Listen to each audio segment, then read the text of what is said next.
and really appreciated Dr. Fauci's interest in actually understanding what the facts are and digging down underneath the surface.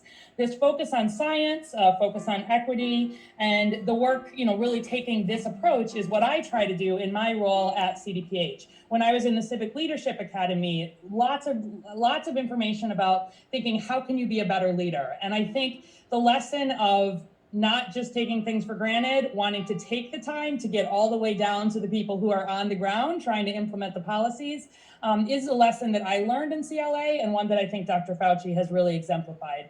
Evidence-based policymaking in conjunction to the pandemic is certainly something we've tried to do here in Chicago. We make all of our decisions based on data, and I think it's reflective of Harris and the University of Chicago's commitment broadly to following where the science and data leads us.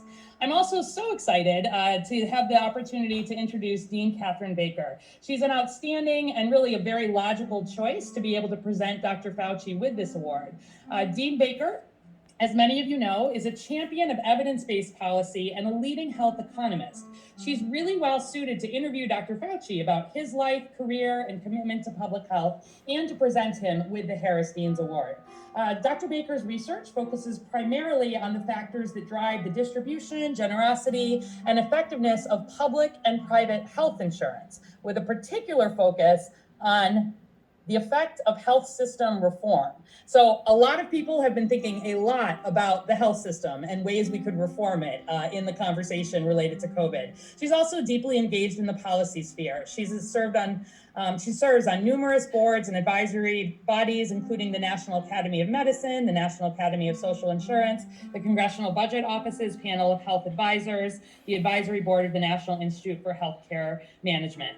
So I really want to express my deep appreciation for the opportunity to have had the chance to really interact with both of you at different points in my life, seeing what wonderful opportunities you have really brought and new conversations related to public health.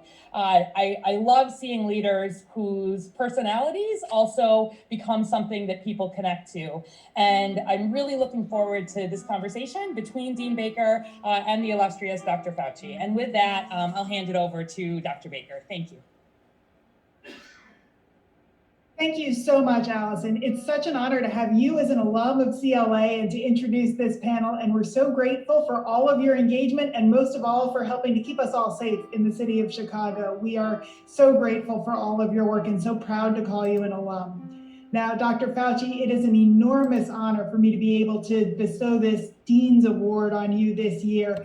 As a health economist, I am a huge fan, so it's a personal thrill as well. But you're an inspiration to all of our students, our faculty, our alums, our Harris community about what an evidence-based policy champion can accomplish always, but particularly in a time of crisis. Your public service dedication is a beacon for all of our students who are aiming to go into public service in a world where they can make a difference by bringing these skills to bear. And having you speak tonight is a thrill for all of us. And I'm going to get straight to the questions because there's so many things that we would love to hear you discuss. But I would like to present you virtually with this year's award. I believe you have it in hand. Isn't it lovely?